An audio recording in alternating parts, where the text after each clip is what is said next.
Hello, welcome back to another presentation of a slideshow here. This is actually the last one of the chapter, so make sure you're taking notes. I'll be posting the review today as well, so make sure you can start working on that as well. I'm going to be double checking that we covered everything well enough. There may be some questions that I answer in comments, or I might make another video if needed. So just be on the lookout for stuff like that. We will probably be taking tests on Wednesday, is my guess. I'll let you know if that changes, but plan on Wednesday of next week. Alrighty, here we go. So industry is changing in many places. One of the big changes that's happening in more developed countries is that the regions that used to have the most manufacturing occurring are changing a little bit. But even inside of the regions, the shift is moving from big cities out into the suburbs, into the rural areas.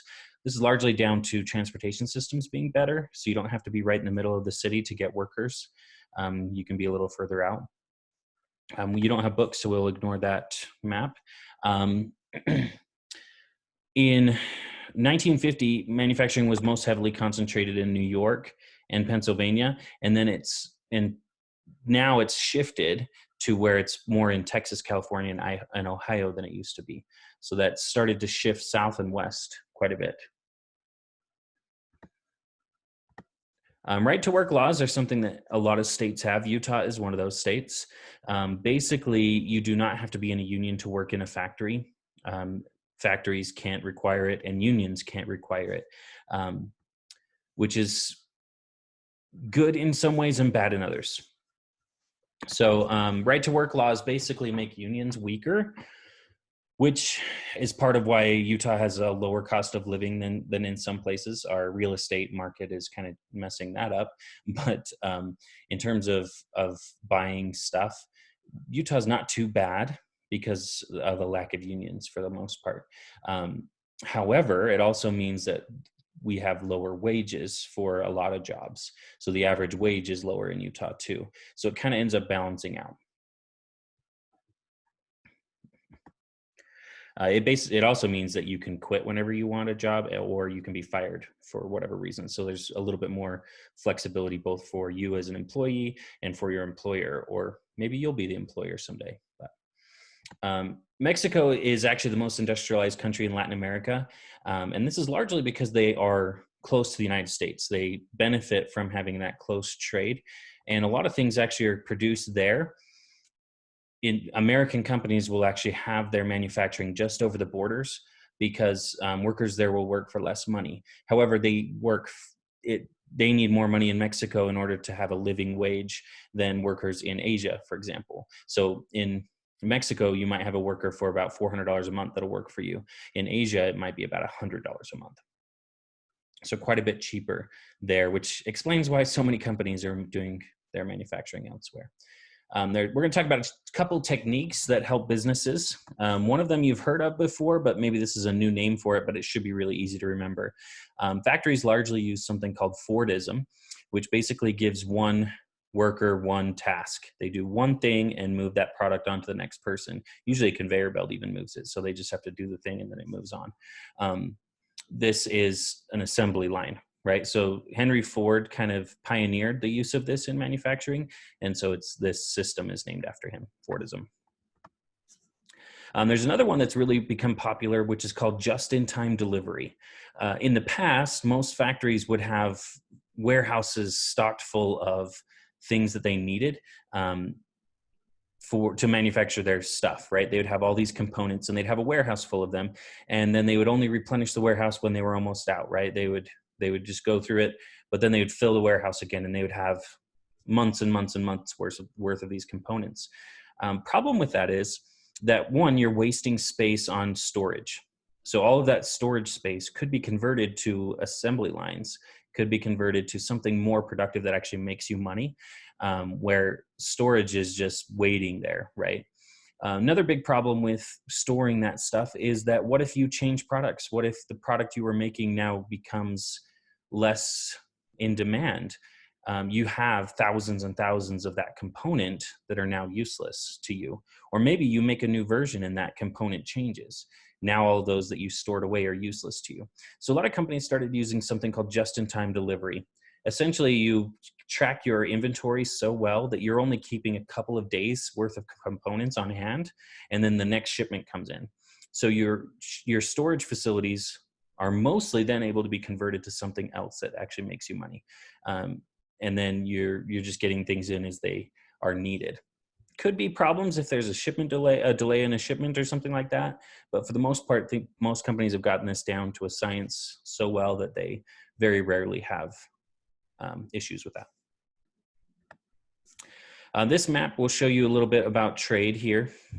These are millions of shipping containers. So you know those big shipping containers you sometimes see? Sometimes they're like dark green or red or something like that. Those big containers that are kind of ripply metal. A lot of times they're used in spy movies. There's something hidden inside of it. But anyway, these shipping containers are what the unit is here. It's in millions. So you can see inside of Asia, they trade 44 million shipping containers with each other every year. So that's inside of Asia moving from one country to another. In the United States, we ship, or in North America, I should say, ship about 1.4 million, right, within itself. But you can see these other arrows here can help us kind of see North America ships to Asia 6.5 million, but we ship back 11.5 million. So you can see we're bringing in 5 million more, which means we're sending more money to Asia than we're bringing in for the most part. You can see a little bit of trade here between Europe and Asia as well. Kind of a difference there, 6 million-ish. Inside of Africa, very little, notice that. And very few are trading with Africa as well, which is part of their problem with their economic development there for sure. Australia, you can see shipping both ways is 3.4. There's not a ton of traffic. Same with South America, 2.9 to Asia there. Within South America, 1 million units. So this kind of helps you visualize. You can see Asia is a big player in all of these economies. But even within themselves, there's a ton of trade. The middle class is really important to economies. This is actually showing the percentage of the world that is in the middle class. The reason the middle class is so important is they are the consumers. They're the ones who buy the most stuff because they are comfortable enough to buy things that they don't absolutely need. And there's a lot of them. Rich people tend to buy a lot of stuff, but there's so few of them that they don't usually make as big of an impact on the economy as the middle class does. So having a large middle class is usually a sign of a really good economy. The world total of the middle class here, you can see China in 2000 had 13% of the middle class. Again, remember, they have roughly that much percent of the world in 2000 as well. Their population was around 13% of the world. So they're doing okay, right? Their middle class is just but remember, that's factoring in places that have zero middle class, right? So really China should be, if their economy was good, they should have a higher than 13%, right? Well, in 2030, they're projected to have 38% of the world's middle class. Their middle class is growing a huge amount. India goes from having almost no middle class. We're projecting in 2030 that they're going to have 6% of the world's middle class, which is a huge jump for them as well. So you can see their economies are going to continue to grow and develop. Now, one thing that China is going to have to worry about is right now they are reliant on cheap labor. But as the middle class grows, they're going to have a problem with that because people are going to demand higher wages, and those middle class workers are not going to work for nothing, right? They're going to work for higher wages. So this could be actually a problem for their current model. They'll have to change like Japan did. Figure something out. All right, that's it for today. Again, I'm going to be posting the review today, so make sure you start working on that. If there are any questions that you can't find anywhere, please post a comment and I will answer there, or I might create another video. Keep an eye out for that. Awesome. Thanks, guys. Have a great rest of your day. Adieu.